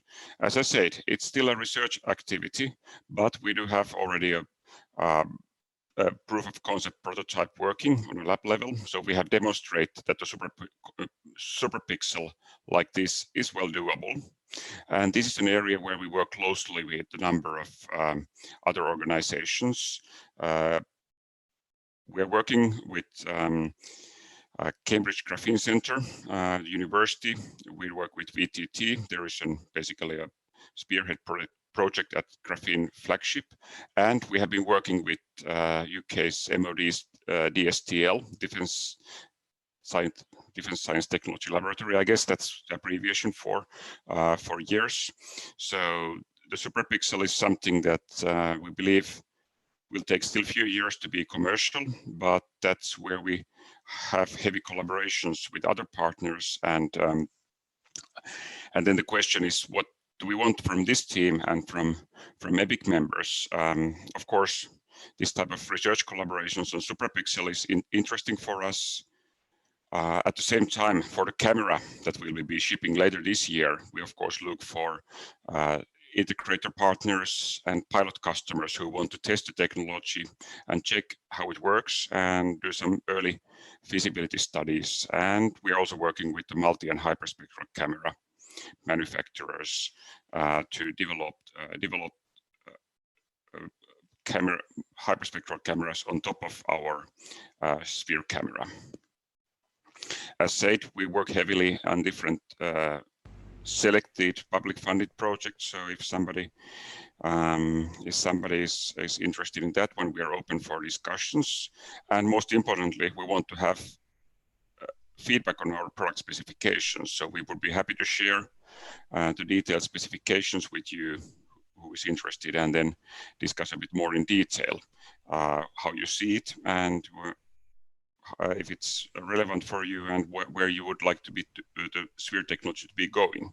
And perhaps the last teaser, for this team is that the optics for a superpixel that covers everything from 400 to 14,000 nanometers is not piece of cake. So if somebody has good ideas there, we would be happy to do it. We are not going to develop the optics ourselves. We have a partner there, but we don't mind hearing about other opportunities because this is by far not the easiest tasks in optics design, I have been told. Okay, that's my 3 slides. Thank you very much. We'll be happy to take questions here. You know how much I like graphene, and you know how happy I was the day that you sent us the application form. Emberion is one of the key companies, those companies at Epic that if you help them, you're helping me a little bit. I really am a huge fan. At Photonics West, our booths were next to each other. The amount of interest that you're raising from the whole community is huge. So I hope that you keep using the Epic network as well as you're using it, and you keep finding these collaborators. I have a few questions for you. And the first one is coming for new imaging technologies, Simon Ferret.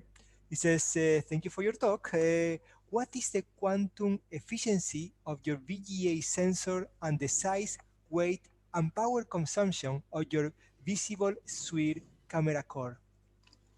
Excellent questions. The quantum efficiency is not on the level of in-gas, if you look. So we speak of something that is in the lower tens percentages.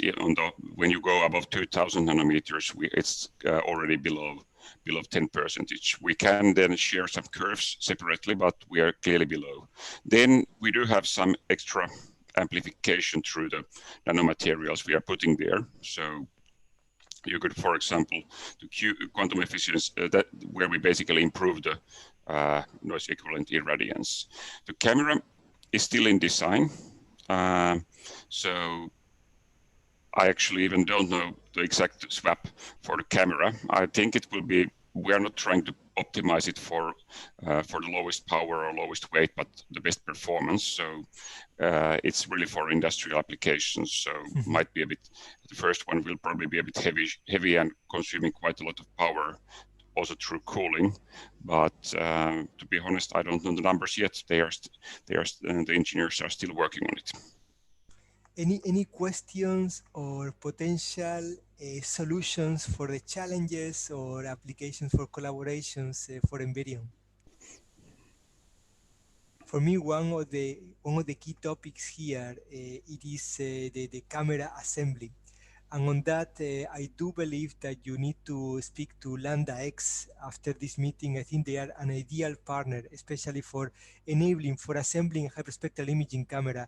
I would like to ask you, from Lambda-X perspective, what is your experience on working with companies and assembling these hyperspectral imaging cameras that are getting so much attention? No, first, at introduction, we'll be very happy to work with Emberion. But as you said, it's quite challenging to cover this full spectral range. I think that we really need to go into contact to have a more detailed view about your requirements. And some of our guys, they like the challenge, and I'm quite confident that they will have a look about it. I go back to Bristol. I go back to a pub called Hawthorne's. If you ever go to Bristol, go to Hawthorne's. It's the best pub there.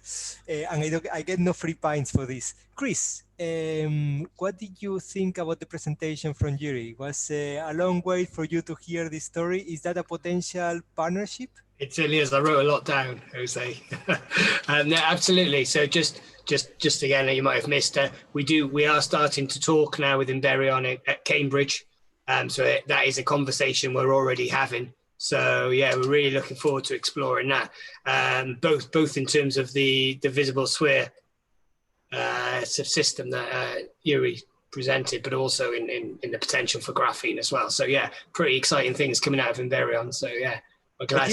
When it comes to use this technology in aeronautics, do you already have the right partners to actually validate, qualify this in an aircraft or in the kind of aircrafts that are manufactured by MBDA? Jyri? I had been muted, so apparently I had been talking too much. Never. No, we don't have the partners yet, so we might have been more focusing recently on the industrial side. So when we go into this application area, I think we are definitely happy to get the new partners there. So more than interested.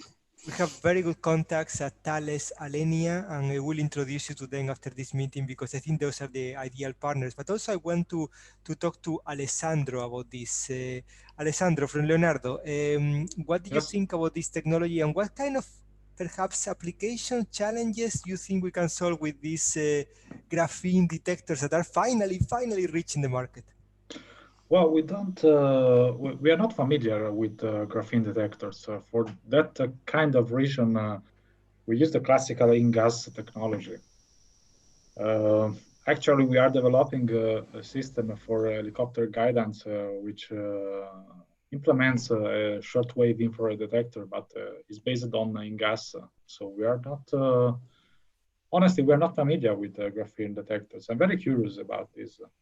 I think for many of the applications that you have been targeting, that we have been discussing, I actually went to Florence and I talked about this topic in the past.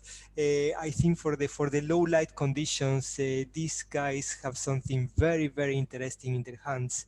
And the role of Leonardo here to validate this for the different harsh environments in which you need to do the surveillance is ideal. So I hope that eventually there is a good connection between Emberion and Leonardo.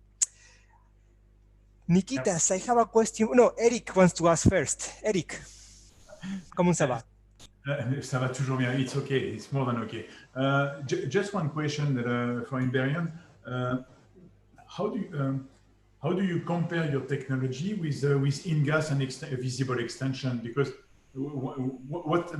I miss a point. What is the interest there? Just to let you know, I do not develop in-gas at IRnova. It's really a pure scientific question. But I used to develop in-gas in the past in another company. You mean gas detection? Sorry, I didn't get the question. Can you say again? What is the advantage of the graphene detector for shortwave compared to in-gas when in-gas is with the visible extension? And then you have a quantum efficiency higher than 70%. So what do you provide more than in-gas with this technology? Okay, familiar with the question is from Jyri. I guess the question is for Jyri for Emberion. Yeah? That was because now we had Nikitas answering. That's why it was a bit confusing. The question is from Eric to Jyri. Yes. Exactly.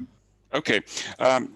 Okay, I perhaps should have been more explicit there. One thing is the wider spectral range. So we have a flat performance from 400 to 2000. So with in-gas, with visible range, you get performance, but it ends up at 1700. So I think the one key thing is we go above 1700 and the performance is flat. We also believe that once we get everything up and running, we will be more affordable than in-gas is today. I mean, what I'm hearing from the customers is that in-gas is considered to be a really good technology, great QE, but at the same time, there, for example, for industrial applications, there might be a cost issue, at least in some cases. So we believe that with our fairly simple structure, we might be able to basically expand using of sphere. So we don't really believe that we will be replacing in-gas in any sense.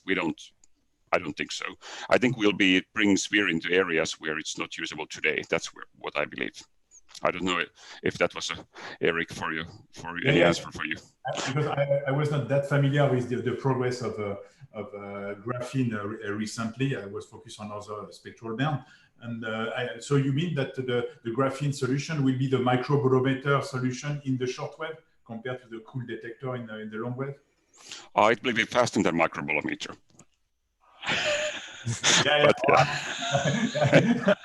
Okay. Yeah, it was just a picture. Okay. Yeah, no. Let's see. We aim for something that would be more a bit like microbolometer. The future is very bright for Emberion. And now it's my question for Nikitas, because we actually have many people wondering about different technologies, and I think this question for FLIR is quite interesting. So from a hospital, one of medical doctors in mammography is wondering about mid-infrared region being the region of choice for infrared thermography? And if so, what material system is better, indium antimonide or MCT? I'm not able to answer that, Jose. But you can introduce. It's a very right specific and technical question that I'm not ready to answer. So in my, we will get back to her, but I think Nikitas, you can introduce us to the right person on in vivo monitoring, and I will be happy to make that introduction later. And I think with this, we are going to move to the last speaker, all the way from the capital of optics in Europe. That's Jena. And that's a city that I love, and I go there almost every 2 months because I have so many friends and of course so many members. Today we have Angela with us. Thank you very much for being with us this afternoon. The floor and the attention of everyone is yours. Send us the right way to Easter holidays.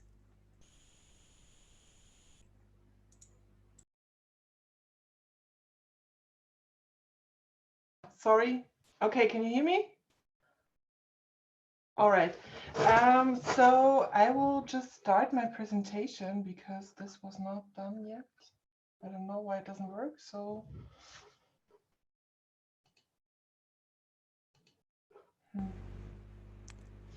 do you happen to have 2 screens?